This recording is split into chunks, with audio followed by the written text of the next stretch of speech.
আরো কি যে চাইছে আমি সেটা জানি না, তোর মাথায় যে অন্য একটা প্ল্যান চলছে সেটাই আমি একদম শিওর। বাহ, গ্রেট, দারুণ একটা আইডিয়া স্যার। আমার দারুণ লেগেছে আইডিয়াটা শুনে। ইনফ্যাক্ট আমার মনে হয় এই আইডিয়ার সঙ্গে যদি আমরা একসাথে কাজ করি তাহলে একসাথে গ্রো করতে পারবো। আমি কিন্তু ভীষণ আনন্দ পেয়েছি আপনাদের সঙ্গে কাজ করে, আর সতীশ সব ভীষণ হ্যাপি হবেন। হ্যাঁ, আমাদেরও আপনার সঙ্গে মিট করে খুব ভালোই লাগলো, কিন্তু হ্যাপি হওয়ার মতো তো কিছু খুঁজে পেলাম না ম্যাডাম। সতীশবাবু তো এখনো এসেই পৌঁছালো না। অ্যাকচুয়ালি স্যার, সতীশ একজন ক্লায়েন্টকে মিট করতে গেছেন, তাই আমাকে বলেছিলেন। মানে উনি তো সেটা আগে বলতে পারতেন, আমরা মিটিংটা না হয় পরে প্ল্যান করতে পারতাম। ভুল বুঝছেন স্যার, আসলে সতীশ আমাকে বলে গেছিলেন যে একটা ইমার্জেন্সি পারপাসে ওনার আসতে একটু দেরি হবে। I am so sorry sir, আপনাদেরকে এতক্ষণ ওয়েট করতে হচ্ছে। একটু ওয়েট করুন, উনি চলে আসবেন। সরি স্যার, মানে সতীশ স্যার জানালেন যে উনি আজ আসতে পারবেন না। না মানে ওনার শরীরটা খারাপ, উনি বাড়িতেই আছেন। শরীর ভালো নেই, বাড়িতে আছে মানে? ও তাই নাকি? সতীশের শরীর ভালো নয়, বাড়িতে? ও তাহলে শরীর খারাপ, বাড়িতেই আছেন। শরীর খারাপ লাস্ট মোমেন্টে হয়েছে। কি ব্যাপার বলুন তো? আপনি একটু আগে বললেন যে উনি অন্য ক্লায়েন্ট মিট করতে গেছেন, আর উনি এসে বলছেন যে ওনার শরীর খারাপ। আপনি চাইছেনটা কি? আমরা তো কিছু বুঝতে পারছি না। না না স্যার, আসলে সতীশ যখন বলছেন তখন তাই। না না, আমরা বুঝতে পারছি আমাদের কাজটা করার কোনো উৎসাহ নেই ওনার, সেটা ক্লিয়ারলি বলতে পারেন। এভাবে স্যার, এটা আপনি কি বলছেন? সবার সাথে কাজ করতে আমরা এক্সাইটেড, আমরা কাজ করতে চাই। ইনফ্যাক্ট আমরা সবার সাথে কাজ করছি। সবার কাজ মানে? আর কাদের কাজ করছেন আপনারা? ওই যে রুমটা ব্রাদার্স অ্যান্ড কোম্পানি,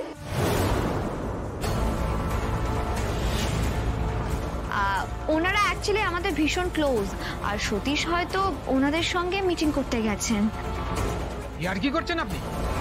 রুমটা আমাদের রাইভাল কোম্পানি, আমাদের শত্রু। আপনারা আমাদের কাজও করবেন, আবার ওনাদের কাজও করবেন। না না, উনি ভুল বলছেন, উনি সবটা জানেন না। আমার সঙ্গে এক্ষুনি সতীশ স্যারের ফোনে কথা হয়েছে, উনি বাড়িতেই আছেন। ও হ্যাঁ হ্যাঁ, সরি, আসলে ওই রুমটার কাজটা আমরা করছি, এটা আমার বলা ঠিক হয় না। I am so sorry. আসলে দেখুন, আমি বলছি কি, সতীশ না সত্যি ভীষণ অসুস্থ। উনি যখন বলছেন উনি সত্যি বাড়িতে আছেন। এনাফ।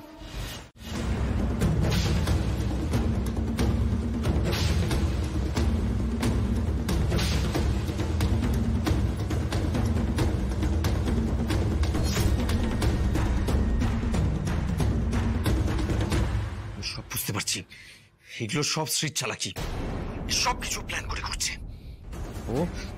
ও আমাকে আমাকে শেষ করে দিতে চাইছে।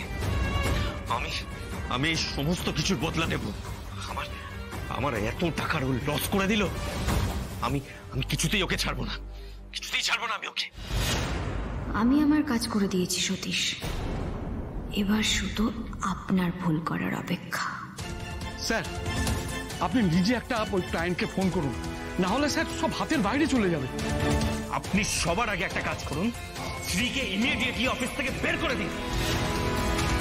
লাভলি, তোমাকে কতবার বলেছি না বড়দের সঙ্গে এভাবে কথা বলতে নেই। এই, তুই বড়দের সামনে একদম স্কুল মাস্টারি করবি না, একদম নয়। দরকার পড়লে স্কুল মাস্টারি করতে হবে বই। শুভ, আমি জানি যে ঘটনাটা অফিসে ঘটেছে সেটা একবারই তোমার মনোপ্রত হয়নি। তোমার মনটা ওই বিপাশা ম্যাডামের কাছেই পড়ে আছে। তুমি এটা তোমাকে মানতেই হবে শুভ। শ্রী যেটা করেছে সেটা কিন্তু একদম এই পরিবারের ভালোর জন্যই করেছে। হ্যাঁ, কি ভালোর জন্য করেছে তো দেখতে পাচ্ছি। রাত বিরেতে আকাশের দিকে হাঁ করে তাকিয়ে আছি দুমুঠো খাওয়ার জন্য, আর লক্ষ্মী এভাবে বিদায় নিয়েছে সংসার থেকে। আমি জানি না বাবা, সামনে আরো কি কি বিপদ এই মেয়ের জন্য সংসারে আসবে। মা, এসব তুমি কি বলছো? না, একটা কথা বলো, তোমার কাছে টাকার মূল্য কি আমাদের থেকে বেশি? না মানে এই ফ্রিজ, এসি, সোফা এইসবের মূল্য আমাদের থেকে বেশি? আমার তো সেটাই মনে হচ্ছে। আমি কিন্তু দেখ বাবা, সেটা বলিনি। তুমি কি বলেছো কি বলনি সেটাই বুঝতে পারছি না, কিন্তু তোমার কথা শুনে আমার এটাই মনে হচ্ছে। না না বাবা, দেখ, আমি বলছি যে কাজের জায়গায় একটু একটু গন্ডগোল ঝগড়াঝাটি অশান্তি হয়, সেটা মেনে নিয়ে কাজ করতে হয়। দুমুটো খাবার জোগাড় করা তো এত সোজা নয় বাবা। একটু আধটু না মা, একটু আধটু হলে আমি নিজে মেনে নিতাম, কিন্তু আর মানতে পারবো না। দেখো মা, মানছি এখন আমাদের রোজগার বন্ধ, কিন্তু কেউ আমাদের পরিবারে আগুন লাগাবে, আমাদের পরিবারের ক্ষতি করার চেষ্টা করবে, আর সেটা আমি চুপচাপ সহ্য করব, সেটা হবে না। দেখ, এইসব কথা বলে তুই হয়তো আমাকে চুপ করাতে পারবি, কিন্তু পেটকে চুপ করাতে পারবি তুই?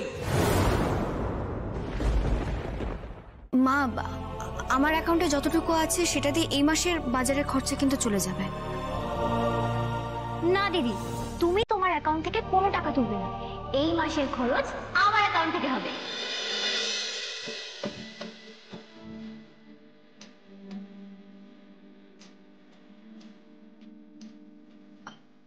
লাভলি, তুমি চালাবে? তোর অ্যাকাউন্ট থেকে হবে?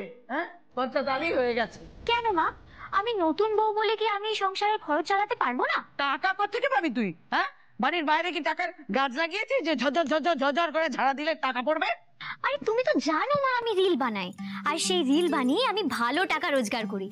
এতদিন আমি যা রোজগার করেছি সেগুলো সব আমি আমার অ্যাকাউন্টে জমিয়ে রেখেছি, খুব অল্প টাকাই খরচ করেছি অ্যাকাউন্ট থেকে। কি ওই এ বানিয়ে ওইসব কি বানিয়ে বললি? আরে মা, রিল রিল। ও রিলিং ওই বানিয়ে অনেক পয়সা করেছি। ব্যাস, আবার সে আগের ফর্মে চলে এলো সুহা। কবে যে নিজেকে শুধরাবে